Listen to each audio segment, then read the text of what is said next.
No Brasil, a escravidão teve início com a produção de açúcar na primeira metade do século XVI.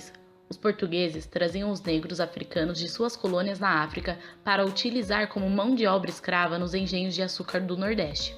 Os comerciantes de escravos portugueses vendiam os africanos como se fossem mercadorias aqui no Brasil. Os mais saudáveis chegavam a valer o dobro daqueles fracos ou idosos. Por toda a escravidão sofrida, começou a se desenvolver nas cidades as primeiras organizações de luta pelos direitos dos negros. Conhecemos alguns exemplos históricos, como o Quilombo dos Palmares. Palmares foi o maior quilombo já existente em número do quilombolas. Chegou a ocupar uma faixa de terra de 200 quilômetros e suas permanências incomodavam os senhores de engenho. Seja para fazer da punição dos quilombolas um exemplo ou para retomar os escravos fugidos. Muitos queriam o fim do Quilombo dos Palmares, assim as investidas começaram. Foram intensas, até que um dia conseguiram acabar com o Quilombo dos Palmares, matando seu líder, Zumbi dos Palmares.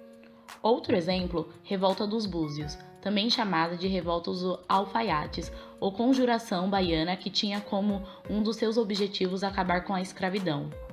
Houve, enfim, em 13 de maio de 1888, a libertação dos escravos, mas ainda assim o povo negro se sentia preso a um problema, o preconceito. Por isso a história da luta negra não acaba por aí. Criada em 16 de setembro de 1931, a Frente Negra foi um movimento de repercussão nacional, tendo sede nos principais estados do país, como São Paulo, Rio de Janeiro, Minas Gerais, Rio Grande do Sul, Bahia, Espírito Santo, Maranhão e Sergipe. Em meados da década de 70 e com a crise da ditadura, as questões raciais passam a ser discutidas nas universidades, surgindo em 8 de dezembro de 1975 o Grêmio de Arte Negra e a Escola de Samba Quilombo. No ano seguinte, entrava em discussão a criação de um movimento negro de caráter nacional, sendo criado pouco tempo depois o Movimento Negro Unificado contra a Discriminação Racial, posteriormente MNU, Movimento Negro Unificado.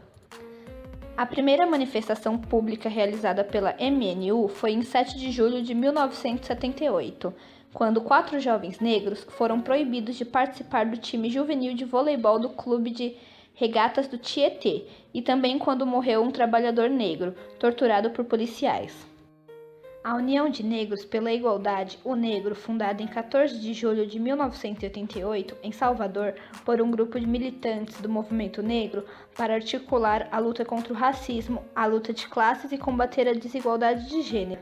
Mas, certamente, a mais simbólica dessas vitórias é ver 232 cidades do país comemorando como feriado dia 20 de novembro, Dia da Consciência Negra, Dia da Morte de Zumbi dos Palmares. As leis vigentes para proteger essa minoria estão na Constituição Federal e no Código Penal Brasileiro, prevendo pena de reclusão de 2 a 5 anos para os infratores.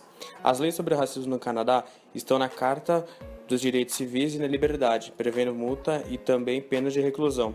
Nos Estados Unidos da América, essas leis vigoram desde 1951. O estopim foi quando Rosa Parks se recusou a ceder lugar num ônibus coletivo para um homem branco. A luta dos negros por seus direitos e inclusão não parou, pois o racismo ainda não acabou. Eles lutam através de grupos, fundações, uniões, entidades e tantas outras associações que não foram citadas, mas existem em todo o Brasil. Para apoiar os movimentos negros, não precisa ser negro, só basta ter inteligência suficiente para saber que a cor da pele não difere o ser humano, que todos nós somos iguais. Por isso, diga sim aos movimentos negros e diga não ao racismo. O que você entende como racismo? Bom, meu nome é Jonathan, tenho 26 anos. O conceito é discriminação, está muito ligado hoje em dia pela sociedade à cor da pele, a pessoa ser pobre, mas existem vários tipos de racismo. Eu entendo como um preconceito, uma discriminação com relação a algo que você por algum motivo não aceita ou não quer que aquilo faça parte da sua vida ou do seu dia a dia. Você já presenciou alguém sendo discriminado? Já sofri um preconceito e eu encarei isso com naturalidade porque é algo, para mim, não me afeta. Acaba não me afetando isso, mas breve relato, eu fui trocar um item que minha mãe tinha comprado numa loja que só tinha no shopping Higienópolis e fui com uma roupa humilde, eu estava de moto, E quando eu cheguei lá, os seguranças começaram a me seguir a todo local que eu ia. Os seguranças estavam vindo atrás de mim, numa distância até desconfortável. Eu percebi aquilo, concluí a troca, eu tinha concluído e fui perguntar por que eles estavam me seguindo, se eles achavam que eu era bandido ou alguma coisa. Eles ficaram sem resposta e o que eu pedi para eles foi simplesmente respeito. Enquanto você cursava ensino médio, você teve alguma orientação sobre preconceito racial? Bem pouco. Cursei ensino médio por volta dos anos 2006 e 2008 e muito pouca orientação, mais aquelas questões de que você não pode xingar o coleguinha, você não pode falar mal do amigo, mas nada intenso, nada querendo realmente mudar a educação dos jovens hoje. E o que leva as pessoas a criarem um preconceito?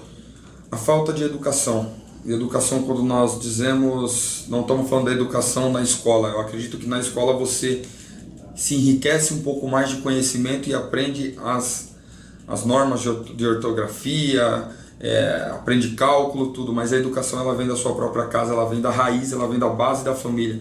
A partir do momento que os pais não se preocupam de como vai ser o seu filho, o preconceito já nasce.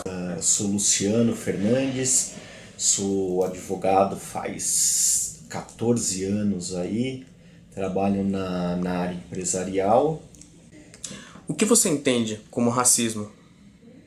Bom, racismo para mim, Zé, você faz uma diferenciação das pessoas em razão da sua raça, né? Então, por exemplo, eu sendo branco, eu faço uma discriminação ou eu faço alguma preterição a uma pessoa por ela ser de uma raça diferente da minha.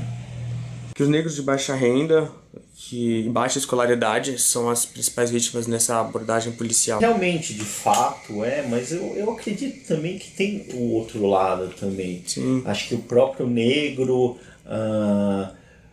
por fazer uma distinção na pessoa Sim. branca, né? Então, quer dizer, por exemplo, às vezes numa batida policial, ele, por ser negro, trata o negro de uma forma correta, mas a pessoa branca ele cria uma certa dificuldade. Sim, isso quer dizer, é uma coisa cultural que assim, eu acho que já diminuiu bastante. Acho que as nossas leis elas visam proteger os negros, as pessoas também menos favorecidas, assim, de uma certa forma. Eu entendo que isso é necessário.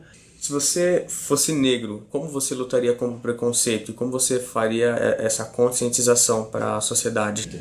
Eu acredito que é uma coisa que cada um tem que partir de cada um, Sim, e cada um exato. erradicar o racismo do seu meio de trabalho, do seu meio social, enfim.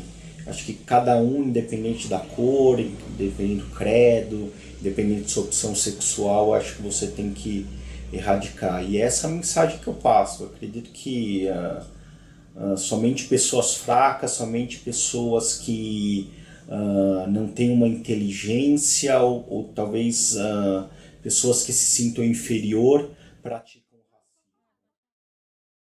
Estava eu e uma prima minha numa praça, era por volta das 9, 10 horas da noite, quando dois policiais, uma policial mulher e um policial homem, se aproximaram da gente, perguntaram nossa idade, nossos nomes. Depois eles me afastaram dela, começaram a revistar ela e eu fiquei esperando porque eu realmente achava que eu também seria revistada. Mas não, eles, assim que acabaram a revista, falaram alguma coisa pra ela que eu não consegui ouvir e foram embora. Eu perguntei pra ela o que eles tinham comentado e que eu não tinha entendido, assim, no momento, o porquê aquilo tinha acontecido só com ela, a revista foi só com ela. E ela não quis comentar o que eles falaram. E eu respeitei, mas depois pensando na situação, eu vi que aquilo foi um total preconceito racial com ela, porque minha prima é negra, eu tenho a cor de pele branca, e nós duas estávamos na mesma situação, no mesmo lugar, com a mesma posição, fazendo as mesmas coisas. Então, se algo suspeito fizeram ele abordarem a gente, as duas deveriam ser revistadas, mas não, revistaram somente ela. E eu vi que depois que eles saíram, ela ficou muito abalada. E pra mim, isso foi muito triste e eu fiquei revoltada, né? Porque eu sei que não foi só com ela que aconteceu isso e que não é somente esse tipo de situação e que esse tipo de coisa acontece todos os dias com várias pessoas.